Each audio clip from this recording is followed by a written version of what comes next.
माननीय मुख्यमंत्री अरविंद केजरीवाल जी की ज़ीरो टॉलरेंस पॉलिसी को मद्देनज़र रखते हुए आज हम ये आपको बताना चाहते हैं कि एमसीडी में कितने टाइम से फाइनेंशियल क्राइसिस चल रहा है, एमसीडी में कितने समय से फाइनेंशियल डेफिशिएंसीज चल रही हैं और उसका सबसे बड़ा कारण क्या रहा है। उसका सबसे बड़ा कारण रहा है भ्रष्टाचार, करप्शन।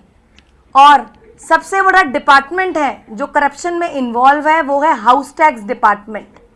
मैं आपको आज बताना चाहती हूँ कि 2004 से एक सेल्फ असेसमेंट पॉलिसी शुरू हुई थी, जिसके अंतर्गत जो प्रॉपर्टी ओनर्स हैं वो खुद ही टैक्स कैलकुलेट करके एमसीडी को जमा करवाते रहे हैं। पर इस पॉलिसी के अंतर्गत हमेशा से एमसीडी को ज़रूरत थी हमेशा से ऑडिट कराने की। 10 से 15, 20, 25% तक ऑडिट कराना होता था ऐसी प्रॉपर्टीज़ का जिसका टैक्स सेल्फ असेसमेंट पॉलिसी के थ्रू आया हुआ था। बट ये बहुत ही दुर्भाग्यपूर्ण है कि एमसीडी हमेशा से ऐसी प्रॉपर्टी का ऑडिट कराने में असमर्थ रही। 10% भी ऐसी प्रॉपर्टीज़ का जो है ऑडिट नहीं हुआ और हमेशा से कोई ना कोई रीज़न दिया गया कि मैन पावर नहीं है, एम्प्लॉयज़ की कमी नहीं है, तो इसी वजह से ये ऑडिट पॉलिसी नहीं लागू हो पाई ठीक ढंग से।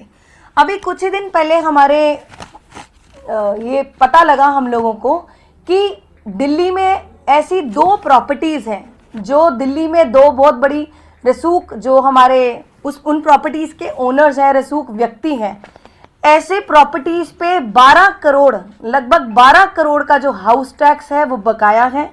और इसी के मद्देनज़र हमने एमसीडी ने मैंने खुद यहाँ के जो एएनसी हैं उनको बुलाया और उनको बोला गया कि इन 2 प्रॉपर्टी ओनर्स को नोटिस दिया जाए और नोटिस में उनको बुलाया जाए और उनसे पूछा जाए कि जो उनका हाउस टैक्स की जो पूरी डिटेल है, उनकी जो प्रॉपर्टीज़ की पूरी डिटेल है आकर बताएं।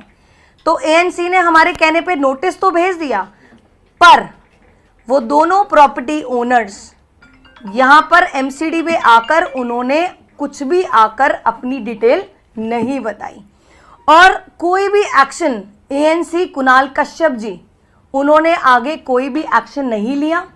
तो जब पिछले हफ्ते से लेके कल तक एएनसी को बार बार बुलाने पर मुझे ये पूछना था उनसे कि कोई एक्शन नहीं लिया गया, तो जो कुणाल कश्यप जी हैं उन्होंने आकर बताना ज़रूरी भी नहीं समझा कि आकर वो हमें जवाब दें कि अगर एज अ मेयर आपको कोई काम दिया गया है, सौंपा गया है, वो काम हो रहा है या नहीं हो रहा है या क्यों नहीं हुआ, उसकी जो जवाबदेही है वो उसी अधिकारी की है। उन्होंने एक बार भी मुझे आकर उसका जवाब नहीं दिया, कोई भी एक्शन नहीं लिया। और कुछ दिनों में मैंने उनको ये भी बोला था कि 2-4 दिनों में उसकी एटीआर भी दी जाए। तो कुणाल कश्यप जी हैं जो उन्होंने एक भी जवाब मुझे इस पूरे मैटर पर नहीं दिया। तो ये एक बिल्कुल एक इनसबऑर्डिनेशन का केस मैं इसको मानूंगी। साथ ही आज ही कमिश्नर साहब को आज चिट्ठी लिखी गई है और कमिश्नर साहब को ये निर्देश दे दिए गए हैं कि ऐसे अधिकारी जो भ्रष्टाचार में खुद इन्वॉल्व हैं, ऐसे अधिकारी को एमसीडी से हटाया जाए और उनकी जगह एक ईमानदार अधिकारी को हाउस टैक्स डिपार्टमेंट में लगाया जाए। और जब से इन अधिकारी ने यहाँ एमसीडी में ज्वाइन किया है और टिल डेट जितना भी हाउस टैक्स का काम हुआ है उस पर इंक्वायरी बिठाई जाए, उसकी पूरी डिटेल बनाकर रिपोर्ट सौंपी जाए और साथ ही विजिलेंस भी बिठाई जाए। तो मैं बस यही कहना चाहती हूँ आपको, ऐसे अधिकारी अगर एमसीडी में होंगे तो कैसे नगर निगम का सुधार होगा। अगर ऐसे अधिकारी एमसीडी का पार्ट होकर एमसीडी में भ्रष्टाचार करते रहेंगे तो एमसीडी कभी भी फाइनेंशियल क्राइसिस से उठ नहीं सकती है। और साथ ही मैं ये भी कहना चाहती हूँ कि अगर पिछली सरकारों ने भी ऐसे ही केसेस में ईमानदारी से काम किया होता तो आज नगर निगम की ये हालात ना होते।